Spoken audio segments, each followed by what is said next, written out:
galera que está acompanhando o grupo poder entrar. Mas, enfim, fazendo as honras aqui, para quem não me conhece do grupo, dos vídeos do BTC em português ou qualquer coisa parecida, eu sou o Gabriel Aleixo. Nessa noite eu estou vestindo meu chapéu de coordenador de projetos do Instituto de Tecnologia e Sociedade do Rio de Janeiro, onde eu trabalho.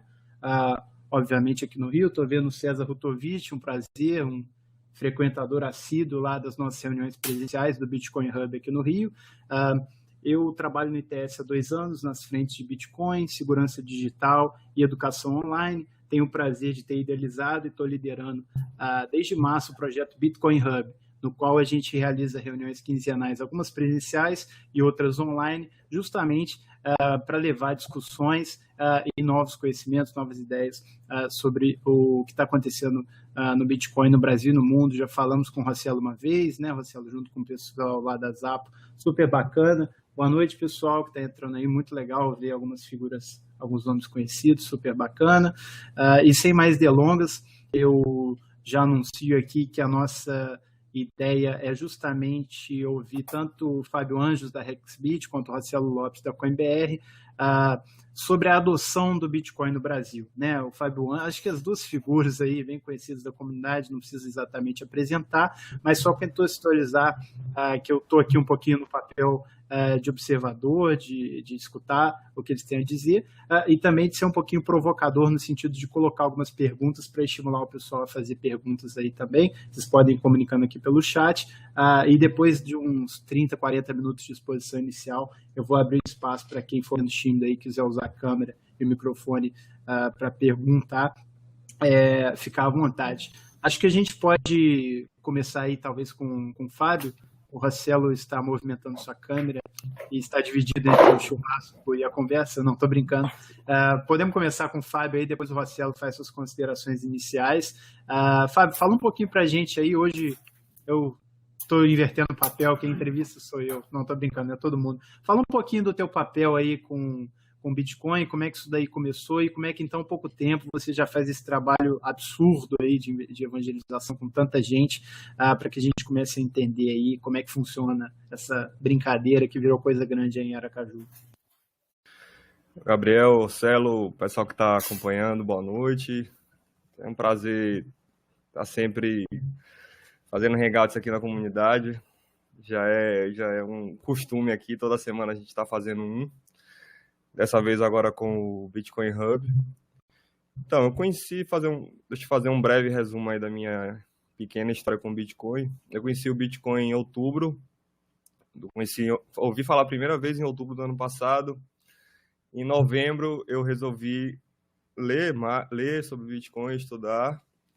E de novembro até fevereiro de 2015 foi uma preparação para a gente poder abrir a Hexbit, entre a parte de empreendedorismo e a parte de estudo para poder desenvolver os cursos e a gente se concretizar como pioneira na área de educação em Bitcoin. Então, a gente fez vários cursos aqui em turmas, aqui em Aracaju, fizemos em Salvador, fizemos algumas palestras fora também, uma bem legal na Paraíba, e em 3, 4 meses a gente conseguiu fazer com que Aracaju tivesse quase 50 pontos no mapa, pontos que aceitam Bitcoin, devido ao trabalho da gente de evangelização. Então, a gente formou 200 Bitcoiners e praticamente 50 pontos em 3 meses e meio, que passaram a aceitar o Bitcoin como forma de pagamento. Esse seria um resumo do nosso trabalho aí da Hexbit. Rossello, suas considerações? Bom, sei lá, todo mundo já te conhece aí, mas fala um pouquinho aí do trabalho com adoção. Tá certo. Eu acho que muita gente já deve ter ouvido falar de mim ou da própria CoinBR, pelas as ações que a gente tem no mercado, as atitudes que a gente tem no mercado. Eu comecei com Bitcoin no final de 2013, quando um dos meus funcionários na África do Sul, da minha empresa de telecomunicações, pediu para a gente aceitar Bitcoin. No começo eu achei que era apenas mais alguma moeda ou algum meio de pagamento novo que ia por água abaixo, alguma coisa que veio para para ser uma frente ao PayPal, coisa do gênero. Tomei gosto pela coisa, vi que realmente era um futuro e então montei uma equipe em São Paulo com diferentes programadores, com diferentes técnicos. Literalmente queimamos bastante dinheiro fazendo pesquisa, algo na casa de, na época, mais ou menos uns $150 mil em pesquisa, até que a gente decidiu realmente fazer a coisa, vamos falar, correta. Então a gente partiu para a área de mineração. É claro que a gente estabeleceu a CoinBR não só para a parte de mineração, mas também para compra e venda direta, é uma coisa que não existe no mercado, que na época, pelo menos no Brasil, não existia isso, era muito intermediação. Então, a gente partiu primeiro para atender um público que pede grandes volumes e depois para ter Bitcoin suficiente no mercado. A CoinBR, nos últimos meses que passou, a gente adquiriu a Coinverse. Na verdade, a gente até brinca lá, a gente adquiriu o Safiri, a Coinverse veio de brinde. A gente adquiriu um dos melhores profissionais do mercado. A gente continua em planos de aquisições, a gente continua em planos de parcerias, como recentemente a parceria com a PagCoin.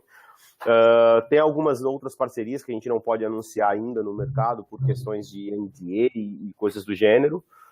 A CoinBR, nós temos escritórios na África do Sul, a gente tem um escritório em Hong Kong, a gente tem um escritório em São Paulo, escritório em Cidade do Leste no Paraguai, onde a gente minera, e o escritório da Avenida Paulista a gente está já começando a remodelar para o próximo ano. Talvez a gente vai ser o primeiro escritório onde a gente vai ter uma cara de realmente de casa de câmbio, podemos dizer assim, mas também vai ser bem legal, onde as pessoas vão poder visitar, conhecer, saber o que é, vão ter profissionais treinados lá para poder até mesmo ensinar a pessoa a utilizar o Bitcoin. Então eu acredito que a CoinBR a gente veio para fazer uma diferença no mercado, que é deixar o Bitcoin de uma maneira fácil de entender para um usuário entender de maneira fácil. Mas eu acho que ao decorrer da nossa conversa a gente vai poder falar muito mais sobre isso. Bom, para os dois aí eu tenho uma pergunta bacana aí para iniciar o debate, mas só antes da minha pergunta, tem uma pergunta do César aqui, Rossello. Vai ter programa de trainee lá na CoinBR? Vai contratar o pessoal aí recém-formado? Eu acho que o César está interessado. Obrigado, que bom que você falou isso. Deixa eu só deixar um anúncio rapidinho. Pessoal que programa para iOS ou programa para Android, nesse momento a gente está buscando programadores de experiência. Agora, a gente já começou a montar o CoinBR Lab, que vai ser em Florianópolis. Eu moro em Florianópolis, mas eu divido bela escolha. Eu divido o meu tempo entre Florianópolis, Cape Town, às vezes um pouquinho mais de Hong Kong e Cidade do Leste. E a gente está buscando profissionais na área de programação para a plataforma iOS e Android. Então, os interessados, por favor, nos procurem, mas, gente, a gente está buscando nesse momento programadores com já uma certa experiência. E para morar num lugar que, sinceramente, para mim, eu considero o melhor lugar do país para se morar, que é Florianópolis. Nada contra você aí, Fábio. Nada contra vocês estão bem aí, mas Florianópolis é bem legal. Mas, sim, a gente está contratando, mas nesse momento somente pessoal na área de desenvolvimento para mobile. Inglês, Marcelo. Pessoal, eu tenho uma pergunta para vocês dois, que é com base numa teoria minha, que na verdade é uma teoria muito simples, é só uma constatação, queria saber o que vocês acham, né? Eu sou um observador do Bitcoin há muito tempo, né? Assim, eu comecei a me envolver pesadamente com Bitcoin a partir do começo de 2013, mas eu já estudo Bitcoin mais ou menos a sério desde 2011. Opa, acho que tem um barulho aí no fundo aí, acho que do Rossello. Agora, tá queimando churrasco aí, Rossello? Mas enfim, a pergunta que eu queria fazer é a seguinte: eu vejo duas coisas muito importantes para o avanço do Bitcoin. A primeira é a educação, né, de levar conhecimento, principalmente aplicado para as pessoas sobre Bitcoin, e o segundo é tecnologia, né? Uma coisa que estou vendo a maioria do pessoal da comunidade aqui, acho que faltam ainda, como qualquer nova tecnologia, faltam novas aplicações que vão facilitar o uso. Então, não que se resuma a uma coisa ou outra, né? A gente tem iniciativas da CoinBR apoiando projetos de educação, como foi o Bitcoin em português. A gente tem iniciativas da Hexbit que envolvem um aspecto mais técnico, como o mapa Bitcoin. Mas eu queria perguntar para vocês, assim, vocês concordam comigo que os dois principais pontos a avançar no Bitcoin são a tecnologia e essa parte de levar conhecimento, e gostaria de saber do envolvimento de vocês nessas frentes, talvez o Fábio um pouquinho mais nessa parte de educação e evangelização, e o Rossello um pouquinho mais nessa parte de tecnologia, de desenvolvimento de novas aplicações. Como você se envolve com isso? O que está vindo de legal aí pela frente? Quem começa? Rossello ou eu? Pode ser você, Fábio. Então vamos lá. A Hexbit nasceu justamente pela falta de mercado. A gente teve a ideia inicial de ser um exchange, tá? E a gente abortou a ideia porque não tinha mercado suficiente. E até hoje as exchanges que foram surgindo acabaram não, digamos assim, não vingando, não se tornando sustentável, porque o mercado ainda é muito pequeno, repetindo. Então a gente resolveu trabalhar justamente na formação de mercado, trabalhando na área de evangelização. Então a gente já tem mais de 6 meses de estrada e a gente cada dia nota que o mercado precisa muito de educação durante vários anos ainda para que ele consiga ter um tamanho razoável para que seja possível dar sustentabilidade aos negócios. E a outra questão também que a gente, como o Gabriel falou, a questão das ferramentas, que são diretamente ligadas à educação. Por quê? Porque um dos grandes entraves da educação, aqui além de explicar o que é educação, é explicar o que é Bitcoin e ensinar a usar as ferramentas. Que ferramentas? Uma carteira, ensinar a usar um exchange, ensinar a usar um PDV, que o Rossello está lançando aí. Então, a gente poderia dividir em duas áreas aí a parte de educação. E a gente também entra nesse mérito de ensinar a parte de tecnologia, só que a gente não desenvolve. Eu acho que o contato mais próximo que a gente tem dessa parte de tecnologia é justamente com o Rossello. A gente se encontrou em João Pessoa, acho que tem uns 3 meses, mais ou menos. E a gente trocou várias figurinhas a respeito do lançamento do PDV. Porque é uma super ferramenta que vai facilitar a vida do lojista na hora de receber seus bitcoins. Porque, por incrível que pareça, fazer o simples cálculo de pegar o valor da venda em reais e dividir pela cotação do Bitcoin ainda é difícil para a maioria da população brasileira. Então, você vai, por exemplo, num restaurante, você tem, sei lá, 10, 15 garçons. Imagina você treinar cada um a fazer isso, ou treinar pelo menos o caixa a fazer isso.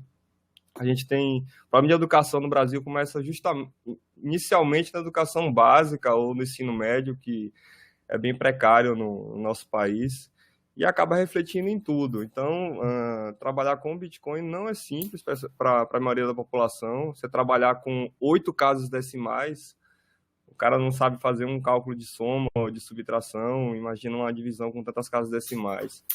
Então, é um entrave muito grande e, acima de tudo, é um desafio para a gente. Então, a nossa filosofia é simplificar ao máximo as coisas para que elas fiquem acessíveis para a maioria da população. Bom, deixa eu entrar aí no assunto. De novo, assim, parabéns para o Fábio, da Hexbit, aí, que é um dos caras, para mim, eu já falei, ele é a versão do Roger Ver brasileira, talvez até com mais eficiência que o Roger Ver, porque ele vai lá e laça mesmo a pessoa, divulga, sinceramente, para mim, hoje é uma das maiores figuras do Bitcoin no Brasil. E eu acho que, assim, qual é o maior problema, o que eu vejo hoje no mercado, o que a gente chama no mainstream? As pessoas não sabem o que é, as pessoas têm dificuldade. O Bitcoin, infelizmente, ele ainda está vivendo um momento que ele foi feito para tech, ele foi feito para o cara que entende um pouquinho de tecnologia. E sempre que eu desenvolvo uma aplicação, como agora a gente está fazendo a nossa wallet, a gente está em fase de teste para iOS, a gente já tem ela em Android, e vai sofrer uma tremenda mudança também na versão Android que a gente tem na nossa wallet. As pessoas que eu uso para testar as nossas aplicações é meu filho de 11 anos e a minha mãe de 83. Se eles não conseguirem utilizar, não é bom o produto. O mercado está acostumado a ter um plástico na mão que passa numa maquininha. Se a gente não conseguir fazer com que o Bitcoin chegue a esse nível, desculpa, mas falhou. Ou a gente traz o mercado que está acostumado a usar um pedaço de plástico e acha que aquilo é dinheiro, e acha que o dinheiro dele está guardadinho ali dentro, e vamos fazer ele agora entender que o dinheiro dele está guardado dentro de um celular, e ele vai colocar o valor em real do que ele está pagando, ele vai ler um QR Code que já vai ter o valor em real, e ele só vai apertar pura e simplesmente Pay, ou pagar. Se a gente não conseguir chegar nesse nível, não deu certo. Infelizmente, a população ela está acostumada ao fácil. Quem acha que o Bitcoin é legal e tudo isso é o pessoal técnico. O pessoal do dia a dia que está entrando não tem essa percepção. O comerciante, ele não quer fazer conta, ele quer saber o seguinte: ok, eu recebi o Bitcoin, quanto que vale em real? Ele não quer saber que o Bitcoin é talvez uma possibilidade de investimento. Então, eu acho que a gente tem que trabalhar em duas vertentes aí. Primeiro, ter aplicativos e ter funcionalidades fáceis. Então, uma crítica que eu tenho muito, às vezes, ao pessoal da comunidade técnica, nada contra eles, mas eles vivem num mundo diferente do que é do dia a dia das outras pessoas. Falar, por exemplo, aonde que está o Bitcoin? Está no meu celular ou está dentro de um servidor, por exemplo, que seja da Chapo ou da CoinBR, de quem quer que seja? O usuário, se a gente chegar para um usuário e falar, olha, se você perder o celular, se você perder a sua chave, se você não tiver backup, você perdeu tudo. Assustou ele. Agora, se tem um provedor de serviços onde está guardando o Bitcoin dele de uma forma segura, é muito melhor. Então o pessoal técnico diz, não, eu não vou deixar o meu Bitcoin guardado lá na Chapo porque eu não confio na Chapo. Tá, mas até ontem você guardou o seu dinheiro no Bradesco. Até ontem você guardou o seu dinheiro no Itaú. Você não guardou o seu dinheiro debaixo do colchão. Então as aplicações, elas têm que ser voltadas para o simples, para o seguro. É por isso que vai de encontro àquilo que eu falo. Uma empresa para trabalhar na área de Bitcoin, ela tem que sim ela tem que ter um CNPJ, ela tem que estar num lugar estabelecido para dar segurança para as pessoas. Então, a coisa primeira, em termos técnicos, a gente tem que ter aplicações mais fáceis de uso, muito mais mobile que existe hoje em dia. A outra coisa é ir no lojista e explicar para ele. Não converta o seu Bitcoin em real. Explicar como o Fábio explica. Quantos por cento significa receber um Bitcoin? Significa o quê? 1% do teu investimento? Então, usa isso como investimento. Pode ser que daqui 5 anos, um produto que você vendeu hoje por R$50 e você recebeu em Bitcoin, esse Bitcoin daqui em 5 anos, talvez ele seja o equivalente a R$500. Eu duvido que se você pegar R$50 e deixar aplicado numa conta, num CDI, no Tesouro, em qualquer coisa que seja, não vai render esse valor. Ele não vai ser 10 vezes maior. Então, a maneira que o Fábio hoje explica para o lojista o que é segurar o Bitcoin para ele é muito importante. Então, talvez, mas o Fábio é uma pessoa só.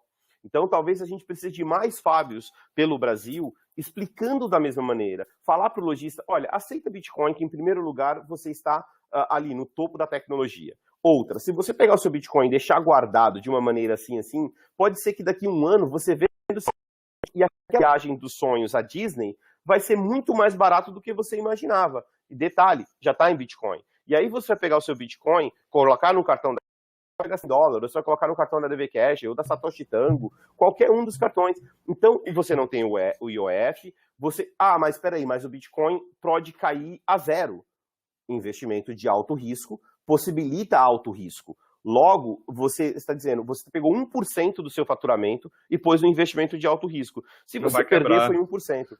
Se você ganhar, foi muito. Então, como o Fábio explica, eu acho que falta mais Fábio. Eu acho que falta falar mais a voz, a língua que o público que usa.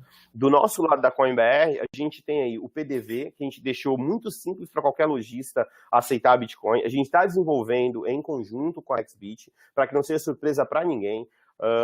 Melhorar muito mais esse aplicativo. O Fábio é uma das pessoas que mais fala pra gente, faz assim, faz assado. A gente está em desenvolvimento, a gente está atrasado com o desenvolvimento, já deveria ter lançado a versão para lojista, para checkout e coisa do gênero. A gente está um pouco atrasado, mas vai surgir. Até mesmo de possibilitar no PDV o lojista falar, olha, eu quero receber em real. Beleza, a cada R$1.000 tem um gatilho que vai fazer um TED para sua conta. Mas é óbvio, a gente vai cara, não recebe em real, meu amigo.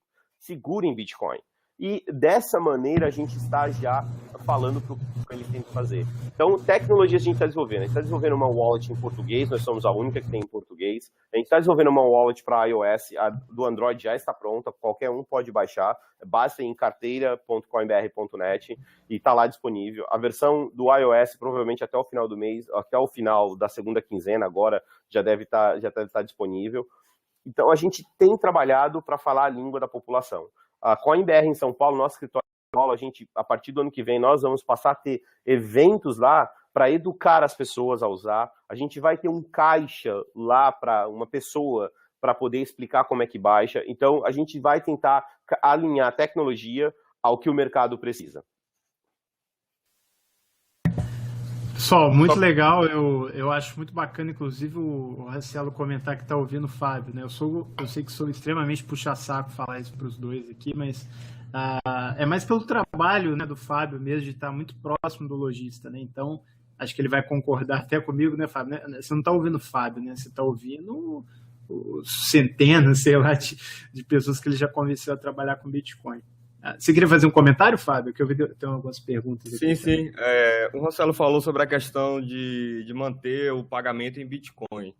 Então, a gente explica sobre o risco de investimento, primeiramente. Tenta explicar ao máximo o que é Bitcoin para ele entender o que ele está manuseando, tá? Porque a primeira coisa, quando eu coloco uma pessoa para aceitar Bitcoin, eu me sinto responsável por aquilo que ela vai fazer com o Bitcoin e com o negócio dela. Então, se ela entende errado ou usa o Bitcoin de maneira equivocada, entende que, por exemplo, ele vai render como uma poupança ou algo assim totalmente errado, eu vou me sentir culpado. Então, a primeira coisa que a gente faz é explicar bem o que é Bitcoin e também explicar o que fazer com os Bitcoins quando a pessoa recebe. Então, a gente dá a primeira opção. Qual é? Guardar como investimento. Por quê? Porque a quantidade de pagamentos que a pessoa vai receber em Bitcoin é muito, muito pequena em relação ao faturamento dela. Só tem uma exceção, no caso de lojas que vendem pouquíssimas quantidades de produtos durante um mês.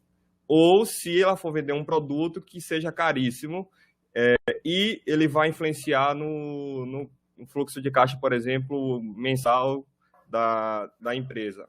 Por exemplo, uma joalheria, que foi uma coisa interessante que a gente fez. Então, eu perguntei para ela, você tem peça de que valor a que valor aqui? Então, aí eu conversei com ela e perguntei, a partir de que valor você acha que vai influenciar no seu fluxo de caixa? Não, ela disse, a partir de tantos reais, é complicado para mim o fato de guardar em bitcoins. Então, se eu receber acima desse valor, provavelmente eu vá converter em reais ou uma parte desse valor em reais. Tá? Então, essa é uma observação dentro da parte de que Bitcoin sempre representa pouquinho no orçamento, nem sempre, tá? No caso desse tipo de loja. Então, a segunda opção que a gente dá é a pessoa receber e usar em outros estabelecimentos. Como aqui em Aracaju a gente tem um mini ecossistema Bitcoin, um Boulevard, então é possível que a pessoa gaste em outros locais. A gente tem praticamente tudo aqui, médico, dentista, canil, bares, que mais? A gente tem loja de roupa, etc. Então, a segunda opção é essa, a pessoa recebe e ela pode usar em outro local. Seria o uso do Bitcoin como moeda, digamos assim. A terceira é receber o Bitcoin e imediatamente converter. No caso, ela estaria usando o Bitcoin como sistema de pagamento, ou seja, como uma ponte para receber, para dar um bypass, por exemplo, no cartão de crédito. E a quarta opção, que é similar à terceira, é converter os Bitcoins em reais, só que de maneira automática. Como? Através de um PDV ou através, por exemplo, da PagCoin. Então, dos 50 aqui, tem uns 3 ou 4 que conhecem o sistema da PagCoin e podem usar o sistema da PagCoin para receber um pagamento. A PagCoin foi desenhada para lojas online, mas é possível também usar a PagCoin para lojas físicas. É um procedimento mais manivela, que eu chamo, mais manual, porque você tem que dar 3 ou 4 cliques, mas você consegue gerar um QR Code de pagamento na tela do seu computador e o cara vai lá, paga e já está convertido em reais, descontado 1%. Então é isso, a gente dá 4 opções ao lojista, ao empresário, ao autônomo, em relação ao que ele vai fazer com os bitcoins que ele recebe. Cada um tem uma postura, geralmente os que acreditam mais no Bitcoin guardam a médio prazo ou a longo prazo. Por exemplo, quando o Bitcoin bateu mais de 1.000 a última vez, 3 vieram me procurar, disse, Fábio, me ajuda aqui de novo, como é que faz para a gente converter? Então a gente pegou, eu ajudei a que eles entrassem no exchange para poder fazer a conversão para reais. E ficaram super felizes, porque eles receberam os bitcoins a 700, 750 reais e venderam a 1.000. Então eles já viram que é possível ter um ganho aí, pelo menos a médio prazo. E é isso. Bom, eu tô vendo que tem um comentário aqui. Eu tô me segurando muito para não. Alguém perguntou aqui se Bitcoin é moeda, commodity. Poderia ficar a noite inteira falando. Eu vou, embora esse encontro não tenha a ver comigo, mas sim com os nossos convidados, eu vou só me limitar a dizer que eu concordo com o Safir e deixar uma pequena provocação. Pensa no Bitcoin como ouro digital e faz uma leitura histórica de todos os usos que o ouro já teve.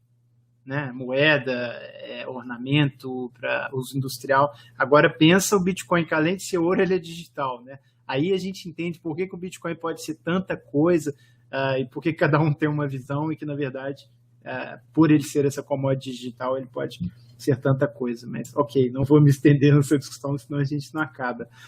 Eu queria fazer um gancho aqui com a pergunta do Adonis, muito interessante. Eu vou começar um pequeno comentário aqui que vai culminar aqui na pergunta do Adonis. A gente discute muito aqui no ITS, inclusive um dos nossos diretores fundadores, o Ronaldo Lemos, que já apareceu aí até algumas vezes falando de Bitcoin, ele tem uma tese que ele diz assim, que é a mesma coisa que a gente viu, por exemplo, com voz sobre IP, que acabou sendo dominado pelo mainstream, dominado no sentido positivo, ele foi assimilado, né? Voz sobre IP no começo, teve Skype, as companhias de telefone não gostavam, hoje quando você faz um DDD, um DDI, muitas vezes você está falando por voz sobre IP aí, e nem sabe, o Rossello pode falar bem melhor disso aí também, que a trajetória dele passa também pelo serviço de voz sobre IP, então acho que faz até sentido perguntar isso a ele.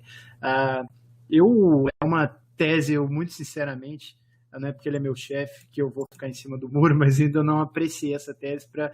será que o Bitcoin ele vai ser sempre um sistema independente, aquela coisa meio o ideal ali, o ideológico ali do começo, ou será que o Bitcoin vai ser cada vez mais assimilado aí pelo mainstream e a gente vai ver bancos utilizando, a gente vai ver cartões de crédito, a gente vai ver serviços como ATMs, né? E como que isso envolve adoção, né? Será que a gente vai precisar de uma assimilação de algum dos sistemas tradicionais para que as pessoas passem a usar um pouquinho mais de Bitcoin? Queria ouvir aí de vocês dois. E claro, isso já tínhamos comentado um pouquinho sobre isso aí, o Rossello falou dessa coisa da dificuldade, como simplificar o uso, né? O Fábio falou dessa ideia de como explicar o Bitcoin, principalmente assim, como é que a pessoa vai guardar o Bitcoin, vai reutilizar. Queria saber se vocês acreditam que o caminho é mais, o Bitcoin vai ter que copiar alguns sistemas quanto à facilidade de uso e ser sempre independente, ou vocês acreditam numa assimilação do chamado mainstream, aí, bancos, empresas de cartão utilizando? Rossello. Bom, Fábio, deixe sempre você começar, vamos ficar assim que é mais fácil. Cara, esse lance de se o Bitcoin vai ou não chegar ao mainstream é uma pergunta feita todos os dias. Tem os mais pessimistas, os mais otimistas, os sonhadores. Eu acho que um dia chega, mas a gente precisa primeiro definir o que é chegar ao mainstream. Quantas pessoas deveriam usar Bitcoin para que ele fosse considerado mainstream? Dentro dos moldes atuais, em relação à facilidade de manuseio, é bem difícil, mas o que acredito é que isso vai melhorar bastante. Então, vai ser mais fácil usar Bitcoin. Então, eu acho que o mainstream está muito ligado à facilidade e à educação. E ao tempo, porque tudo leva tempo. Até o Bitcoin se consolidar, amadurecer, melhorar a questão da segurança, que a gente está, a gente estamos em versão beta Eu acho que vai demorar um pouco. Eu acredito que chega um dia e isso pode ser acelerado com a questão da educação e da facilidade de manuseio do Bitcoin, que é o que, digamos, o Rossello e eu estamos fazendo aí. Rossello mais do lado da parte de facilidade de manuseio e eu mais do lado da parte da educação. Como o Rossello falou, eu sozinho não posso fazer muita coisa, uma pessoa só não faz muita coisa. Precisa de mais gente envolvida. Eu fiquei bem contente hoje porque o pessoal da Paraíba está se movimentando para fazer um encontro aí quinzenal ou mensal, então já é mais um grupo. Tem um pessoal de Belo Horizonte que tá se reunindo, tem vocês aí no Rio, no Bitcoin Hub, mas precisa de muito mais. A região norte, por exemplo, no mapa Bitcoin só tem um ponto que aceita Bitcoin, então é muito pouco, é uma terra a ser descoberta ainda. Então a gente precisa de mais, parafraseando aí o Rossello, precisamos de mais Rossellos e mais Gabriéis também, para poder fazer esses grupos que também ajudam. É isso, vai demorar um tempo para chegar no mainstream, não sei quando, mas assim, eu estou fazendo o máximo que eu posso dentro das minhas limitações para que isso se acelere o mais rápido possível. Bom, olha só, o Gabriel falou uma coisa bem legal ali no comentário de comparar o Bitcoin com o seu ouro digital. Foi uma excelente comparação, é até legal esse tipo de coisa, né? Então, lá no começo, lá na época que surgiu, o ouro foi usado para uma coisa, e um belo dia o ouro entrou no mainstream. O ouro um dia foi usado para fazer cunhar moedas com ouro e foi usado como meio de pagamento. Então, o ouro já foi usado como meio de pagamento, o ouro foi usado como meio de troca, o ouro foi usado como reserva de dinheiro, o ouro foi usado como um monte de coisa. E o ouro é usado como joia. Ou o ouro é utilizado para implantes, o ouro é utilizado para um montão de coisa. Tem coisas que a gente, para placa de circuito impresso, para componente eletrônico. Então a gente vê o ouro sendo usado para um monte de coisa. O Bitcoin idem. O Bitcoin hoje ele é usado para meio de pagamento, ele é usado para reserva, ele é usado para uma série de coisas, tá? Então é uma excelente comparação mesmo para poder até mesmo comparar. Bitcoin entrar no mainstream é uma coisa que só o tempo, né, vai poder dizer e vai ajudar. Mas é o que o Fábio falou, precisa da nossa ajuda, precisa... Esse é um puxão de orelha no pessoal ali do grupo do Facebook do Bitcoin Brasil. Pessoas, elas não nascem sabendo, elas não entram no grupo sabendo o que é Bitcoin. Se nós que somos os conhecidos, nós que temos bastante conhecimento no Bitcoin, se a gente não ensinar essas pessoas, a gente não está trazendo pessoas novas. Então é muito importante que a gente ensine as pessoas novas, é muito importante que a gente tenha paciência com essas pessoas. Ser grosso, esse tipo de coisa que fazem ali no grupo, isso é ridículo. As pessoas que estão ali têm um tremendo conhecimento do que é Bitcoin. Vamos usar esse conhecimento, vamos ser humildes e ensinar as pessoas que estão chegando agora para que elas aprendam. Então depende de nós que estamos ali no grupo para poder fazer a coisa funcionar. Se a gente não conseguir fazer com que pessoas novas entendam e até mesmo façam mais pelo Bitcoin, não vai cair no mainstream.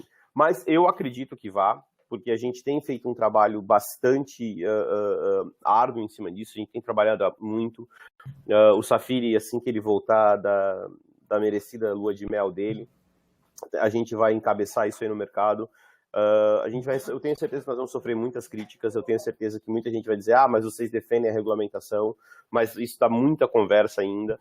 Mas para pegar o mainstream, a gente primeiro precisa ser humilde e ensinar pessoas novas. Segundo, a gente precisa explicar de forma correta e de forma simples. Não adianta ir falar que o Satoshi fez aquilo pensando naquilo. Cara, ninguém quer saber do Satoshi, quer saber como é que usa e quer saber como é que faz para usar. O timeline que eu acho disso, quanto tempo que vai demorar para que isso entre no mercado, eu acredito que entre 3 e 5 anos para que a gente veja realmente aí no mercado em larga escala. Pessoal, queria retomar aqui, deixa eu só achar aqui no chat uma pergunta que o Adonis fez aqui. Fábio e Rossello, o que vocês acham das ATMs, né? Para quem não é familiarizado com o termo, ATM, Auto Teller Machine, né? A maquininha de sacar dinheiro. que tem algumas já que, enfim, acho que a maioria conhece, que você consegue vender seus bitcoins aí por moeda nacional, dólar, real, né? A gente tem... Rossello, seria até legal ele falar aí, que eu estou curioso para saber o que vai ser feito aí das máquinas da saudosa Coinvest, agora Coinbr. Aí o Adonis estende sua pergunta: por que é necessário conquistar os lojistas tradicionais com aquilo que eles já conhecem, né? Aí ele está mandando um alô aí para o Rossello e o Fábio. Eu estou gostando do Rossello, parece que ele teletransportou aí, mas beleza. Acho que ele foi pegar um churrasco aí, cara. Mas enfim, o que vocês acham aí das ATMs e como vocês veem esses caixas eletrônicos? Ainda na linha, outra pergunta, né? Como que vocês veem aí a importância dos caixas eletrônicos para a adoção do Bitcoin? E se vocês acham que é uma coisa que veio para ficar ou é mais um marketing das empresas que lançam esses caixas? Como é que vocês acham, assim? Porque tem gente que fala isso, né? Não que eu pessoalmente concorde. Eu, inclusive, já usei ATM de Bitcoin, é muito emocionante. Eu queria fazer uma pergunta primeiro, já emendando, fazer uma pergunta para o Rossello em relação ao ATM. É viável um ATM no Brasil hoje? Não, não é viável. O equipamento demoraria aí muitos e muitos anos para se pagar, não é viável, mas se a gente não investir, não vai crescer. Hoje temos um ATM que a gente está instalando agora ele lá na FIAP, até por conta da parceria com o João Paulo, né? E não é o único. A gente tem o projeto de ter mais bitcoins. Eu tenho até um projeto aqui, até dá para falar, vai causar impacto aí, mas já andei conversando com quem administra lá o Congresso Nacional, a parte que tem lojas e tudo mais, e tem lá eletrônica. Eu quero colocar um ATM de Bitcoin lá no Congresso Nacional, lá em Brasília. A gente está conversando para colocar no Paraguai, na Argentina. Não vale a pena, mas mesmo assim eu acho que é maneira de investimento. Se eu investir no produto que a minha empresa trabalha, a minha empresa não vai ter. Então faz parte do jogo, faz parte, eu não considero como um investimento para ter retorno, eu considero como uma ferramenta de marketing. E eu tenho certeza que é uma ferramenta de marketing que vai dar resultado. É a mesma coisa que eu penso. Tanto é que a gente está querendo trazer uma ATM aqui para Aracaju justamente para colocar também na universidade. Por que na universidade? Porque ela ganha com marketing, tá? Ela não vai ter retorno com o investimento que ela vai ter, em relação às FIIs que ela ganharia com as transações, mas ela ganha com o marketing em relação a ser vanguardista, em relação a poder educar os alunos, poder fazer jornadas de Bitcoin, etc. Ou seja, ela usa o ATM mais como marketing e uma ponte para a educação, uma forma de despertar a curiosidade dos alunos. Mas, como o Rossello falou, não é viável colocar uma ATM no Brasil. Um aeroporto seria um lugar bacana para os turistas chegarem e trocarem, mas aí você vai pagar um puta aluguel.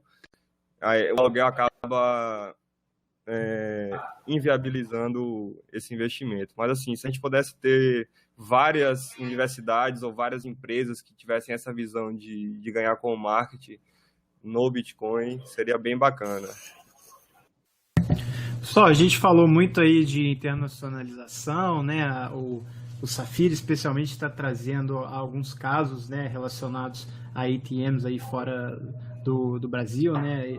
Safir, que infelizmente está em Londres, né, causando inveja a poucos, né, como eu, que sou inglês de espírito aí, queria estar brindando com pint, mas infelizmente estou aqui brindando com água mineral, não tem problema.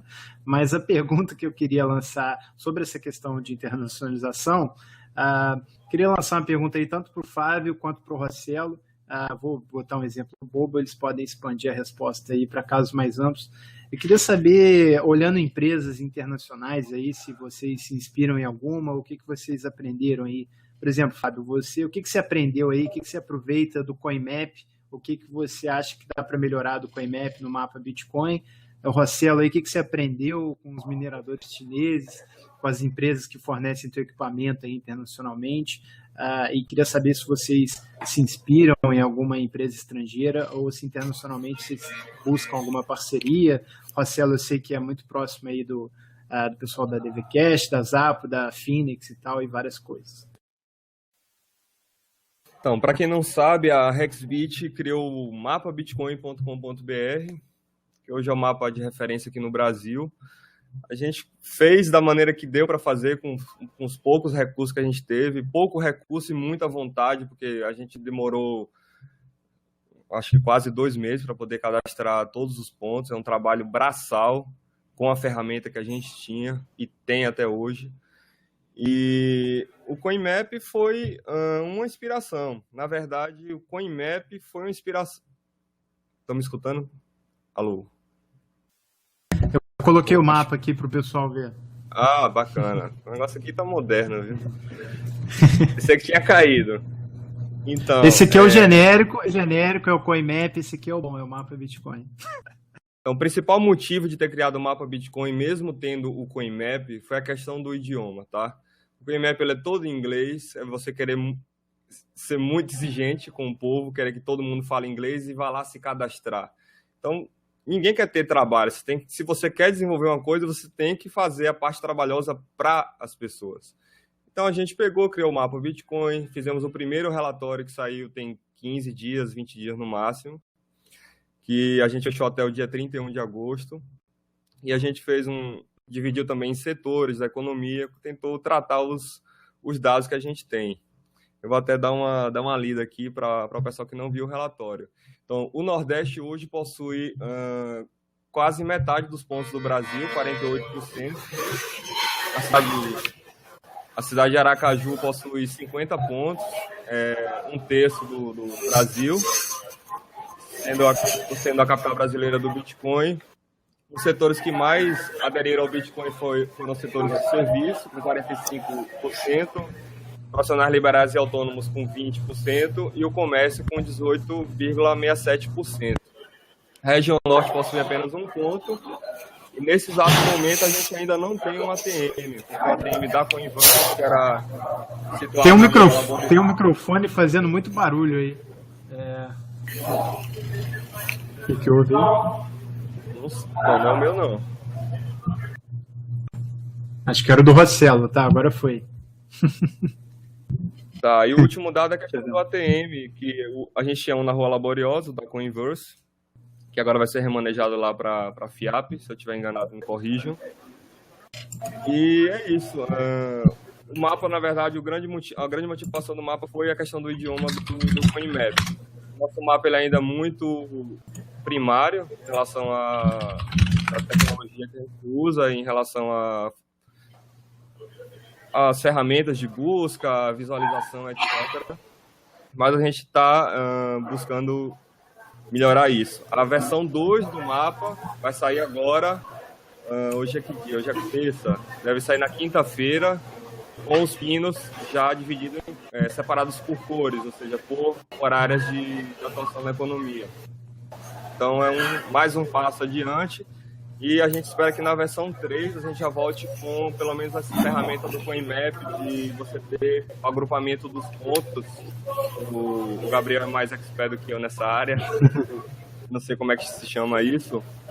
Você visualiza os pontos à distância e à medida que você vai aproximando, esses grupos de pontos vão se dividindo e você vai conseguindo achar onde estão os pontos. Rossello, acho que seu microfone tá gerando ruído? Acho que ele entrou no microfone do computador e não do headphone aí. Vê agora. Deixa eu só dar uma olhada aqui. Deixa eu colocar ele no mute e eu volto. Peraí. Agora melhorou. Agora parou o chiado. Agora tá bom. Agora tá bom. Eu tenho a impressão que ele tinha destravado ali, mas beleza. Então, eu respondi a pergunta, Alexandre, do mapa. Você quer saber mais alguma coisa?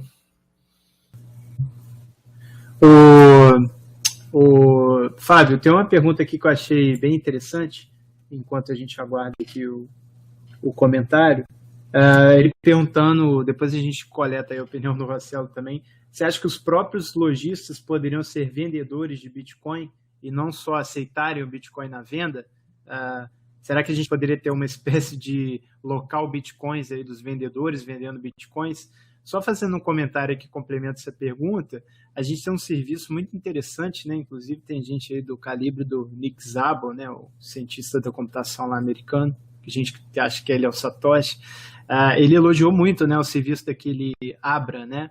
Abra é uma startup lá americana que é uma sigla para a Better Remittance Service, né? A Better Remittance App, na verdade, né?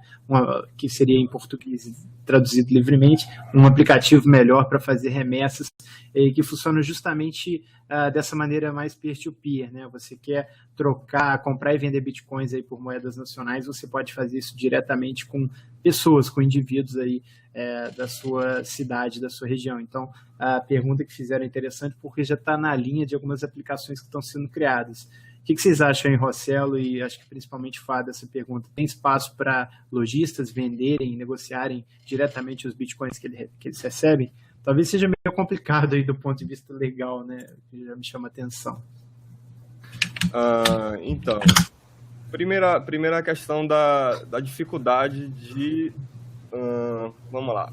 Já é difícil treinar uma loja, um lojista, para que ele aceite Bitcoin. Para que ele passe a vender Bitcoin já é um passo bem mais adiante. Então, o cara teria que, na verdade, para ele fazer isso, ele teria que ser um entusiasta e estudar praticamente só, ou buscar informações aí E ele teria que correr atrás. Tipo, esse não é um trabalho que eu particularmente me vejo fazendo. Eu acho que parte mais do lojista do que partiria da Hexbit, por exemplo.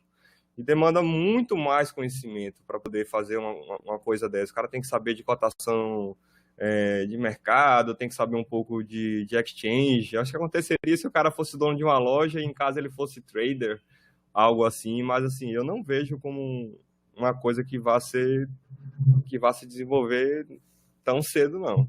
É uma coisa que deve ocorrer pontualmente com os que se encantarem mais com o Bitcoin. Talvez mais para pessoa física e não para pessoa jurídica, né, Fábio? Exatamente. Que está ali por trás do negócio. Tem uma pergunta aqui do César para o Rossello. Já que a gente fez uma para o Fábio, vamos fazer uma para o Rossello, não ficar com ciúme. Rossello, você não acha que falta um documento comum de boas práticas, com regras claras entre todas as exchanges brasileiras? Seria uma forma de autorregulação, né, ali do próprio mercado, que aumentaria a credibilidade daquelas que seguiriam essas regras, né?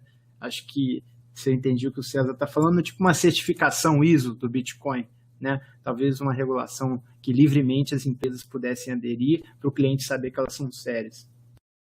César, excelente pergunta. Vou te falar uma coisa que há cerca de um ano, quando eu estava bem efetivo conversando com os donos de exchange, com o André Horta, com o Rodrigo Batista e todos aí, o Guto, Canhada e todo mundo mais, até o próprio Safiri, e eu sempre falei, gente, eu acho que a gente deveria formar aí uma associação das exchanges de Bitcoin no Brasil e fazer alguma coisa para nos fortalecer, até mesmo perante, se um dia o governo bater na nossa porta, a gente estando junto, a gente é muito mais forte do que a gente estando separado.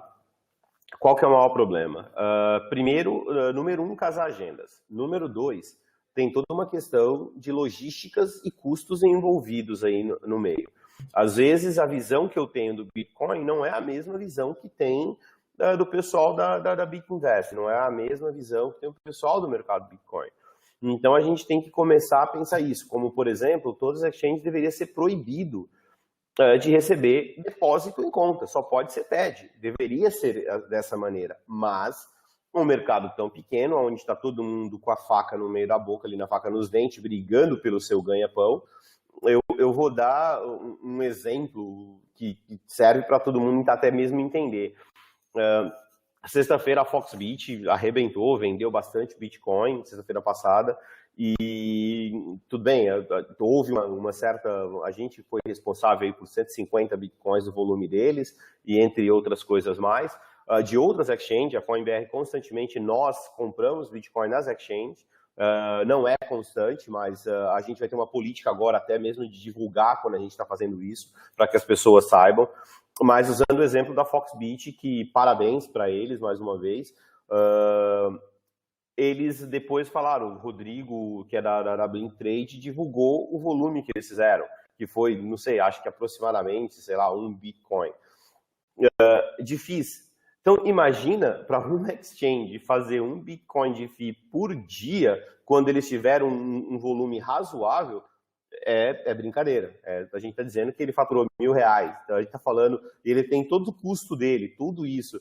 Então, tu imagina, hoje as exchanges, o custo que elas têm, o lucro que ela tem, é muito pequeno. Então, e aí está em países, quer dizer, em estados separados. Então, você imagina, tá bom, tem que conversar com o André Horta para a gente fazer isso.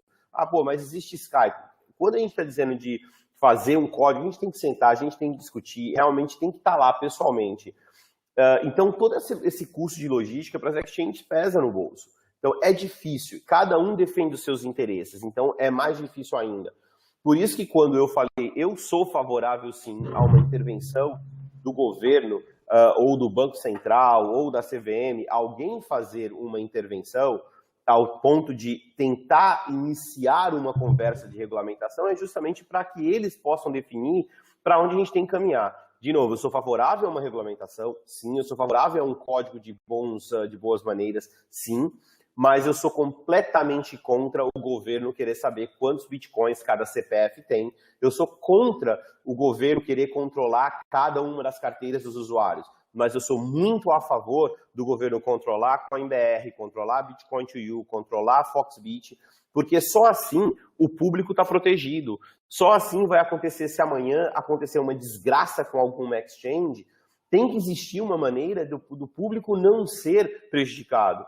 Muita gente fala assim, mas existe o Código do Consumidor para defender. Bonito, vai lá depois no tribunal e diz assim, olha, eu perdi todos os meus bitcoins na CoinBR, por exemplo. Tá? Não é o caso porque a CoinBR não tem esse tipo de coisa, porque eu compro seu bitcoin e acabou. O seu dinheiro não está lá, o seu bitcoin não está lá. Tá? Mas digamos que com a gente lançar o Coinbroker no mercado, que vai ser algo muito similar a uma exchange, aconteceu uma desgraça, pegou fogo, sei lá, aconteceu uma desgraça, que por qualquer que seja, pronto, e a CoinBR não vai saudar os bitcoins. Eu vou dizer, gente, olha, eu vou vestir a fantasia de Mt. Gox, e aí eu vou dizer, eu e o Safiri vamos dar a mão, a gente vai lá falar assim para a população. Desculpa, a gente errou. Eu não tenho nenhum nome, nada no meu nome, nenhum bem, e eu vou dizer, foi mal, perdi e não tem nada no meu nome. E aí, vai fazer o quê? Aí eu vou dizer, não, eu sou culpado, eu perdi o seu Bitcoin. Mas e daí? Isso não significa que você vai receber o seu dinheiro de volta. Então, é por isso que eu sou favorável sempre a uma regulamentação, sim, da exchange. Mas, para responder na pergunta, sou favorável, deveria ter, mas, infelizmente, vai demorar muito para isso acontecer. A gente trouxe uma pessoa para nos ajudar na área legal da CoinBR. A gente não pode divulgar quem é a pessoa ainda, de novo, por questão de NDA, e até por questões de acordos internacionais que nós temos aí no dia a dia. Mas eu acho que o próprio mercado vai deixar 3 ou 4 exchanges no Brasil com fôlego financeiro suficiente e aonde essas 3 ou 4 exchanges sim vão determinar a regra, vão determinar como é que a coisa vai fluir. Rossello, colocando um comentário aqui do César, né, que fez essa pergunta, você acha que existiria alguma forma, você chegou a comentar um pouquinho sobre isso, mas só destacando a ênfase dele, será que existe alguma forma de fazer isso aí, como ele falou, privadamente, entre os próprios empresários, ou será que em algum momento realmente um órgão oficial vai ser responsável, né? Porque como ele brinca aqui, é verdade, isso pode trazer aí um olhar maior de fortalecer através de Receita Federal, órgão regulador, né? E eu gostaria de saber também se você acredita que é possível fazer uma regulação que não vá prejudicar alguns usos menores, assim, menores em escala, eu digo do Bitcoin, o peer-to-peer, se você acha aí, a partir das regulamentações internacionais, tem alguns casos interessantes, né? Saiu um parecer bacana do Senado canadense, né, que ficou 8 meses estudando. Se você acha que é possível equilibrar aí todos os empresários, os indivíduos usando, se é possível conciliar aí todos esses interesses. O que você pensa sobre isso? Bom, como eu falei, eu acho que vai acabar existindo um acordo, mas vai demorar um pouquinho, porque talvez vai sobrar 3 ou 4 exchanges dentro do Brasil que realmente vão ter volume. Aí já está indo para esse caminho. A gente tem o mercado Bitcoin, que já está aí, a gente tem a Bitcoin to You, a Foxbit, a Flow BTC, tem aí a Negocie Coins, que está chegando agora. Então, eu acho que em algum momento, até mesmo por um receio do governo federal intervir direto, vai obrigar os próprios empresários a falar, gente, olha, ou a gente vai botar a mão no bolso e vamos tentar já pelo menos mostrar alguma coisa para o governo federal, mas eu acho que a intervenção para valer mesmo, que vai fazer a coisa fluir melhor, é a CVM entrar no circuito, entrar na jogada e determinar. Mas eu acredito, até por as questões que eu venho conversando, a sementinha que eu plantei, o que eu venho plantando eu acho que primeiro eles vão querer ouvir os empresários, sim. Eu não acho que o pequeno ou peer-to-peer vai ser prejudicado, até porque é o seguinte, peer-to-peer não tem como controlar. Então, às vezes as pessoas falam, o governo vai meter a mão, vai dar um jeito. Não tem. Para o governo poder controlar a sua wallet, o quanto você tem de Bitcoin, ele vai ter que colocar alguém no seu computador, vai ter que ter alguém monitorando suas carteiras. É muito complexo isso. É a mesma coisa, eu vou dar um exemplo muito esdrúxulo, vou dar um exemplo muito ruim, mas infelizmente é um exemplo que se pode dar. É a mesma coisa que, vamos falar, as casas de prostituição, tá certo? Tem como o governo monitorar, porque é uma casa de prostituição onde tem um monte de gente lá, entendeu? Então tem uma galera lá. O Oscar Maroni, que é o dono do Bahamas, consegue dar um jeitinho e tem funcionando. Mas e se a menina faz programa pela internet, ou se ela faz programa na rua, ou se ela faz programa de uma forma isolada no peer-to-peer, porque nada mais é do que isso, não tem como o governo controlar. E ela vai dizer, não, eu saí com ele porque ele me deu um presente, e ele me pagou em Bitcoin. Então, não tem como controlar isso, não tem como controlar a venda no peer-to-peer. É impossível. Então, para o peer-to-peer, eu acho que é até legal se o governo pudesse fazer uma regulamentação, porque o peer-to-peer ia aumentar muito. Então, quem está no peer-to-peer ia amar uma regulamentação. Então, e eu acho que o pequeno, eu acho que ele não sofreria de nenhuma maneira, ele só teria volumes mais controlados. Mas eu prefiro uma regulamentação onde os empresários participem do que uma regulamentação que entre goela abaixo. Mas os próprios empresários, quando o governo mostrar as garras dele, os próprios empresários vão se juntar para poder falar alguma coisa. Só acho que amarrando e fechando essa questão da regulamentação, antes que a gente possa passar a palavra aí para outras perguntas que o pessoal queira fazer, eu leio um pouco sobre essa parte, mas assumindo minha total ignorância na área do direito, às vezes eu nem consigo acompanhar todas essas leituras. Eu queria saber, uma pergunta aí para cada um, queria saber do Rossello, das experiências que ele pode ter estudado aí sobre regulação, qual que ele acha mais interessante, se já tem algum exemplo aí no mundo, né? A gente vê esse exemplo aí da BitLicense Nova York, que a maioria da comunidade parece não ter gostado muito. A gente tem algumas movimentações em Hong Kong, Inglaterra, Alemanha, Canadá. Queria saber talvez qual que é a grade, ou se ele acha que tem um caminho internacional que possa ser interessante. E eu queria perguntar para o Fábio aqui do meu outro lado, está engraçado que eu estou no meio aqui, isso está engraçado. Eu queria perguntar para o Fábio se ele vê nos lojistas o que a gente chama aí de incerteza jurídica sendo um problema, né? Você, com o seu trabalho aí mais corpo a corpo, Fábio, você costuma ver lojistas assim, com medo de aceitar o Bitcoin por uma certa incerteza, de não saber ali onde ele está pisando, no sentido legal mesmo, isso pode me dar um problema?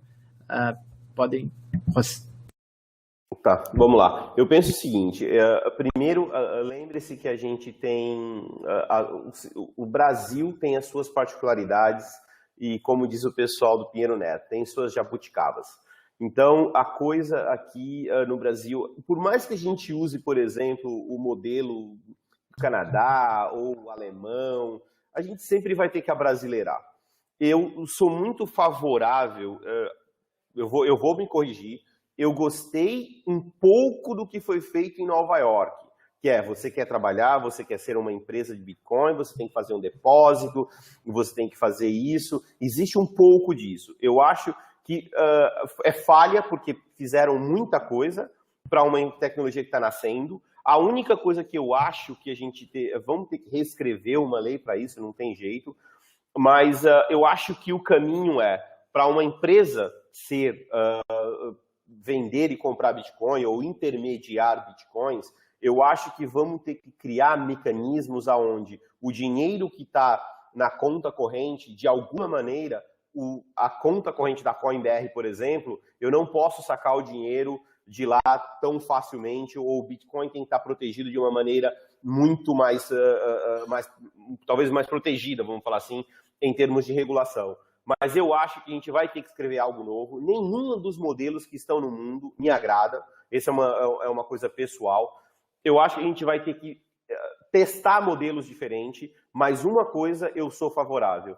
Uma exchange, seja ela o tamanho que for, ela tem que ter um depósito dentro de um banco central, em algum lugar, com pelo menos talvez 40% do volume que ela gera durante o dia.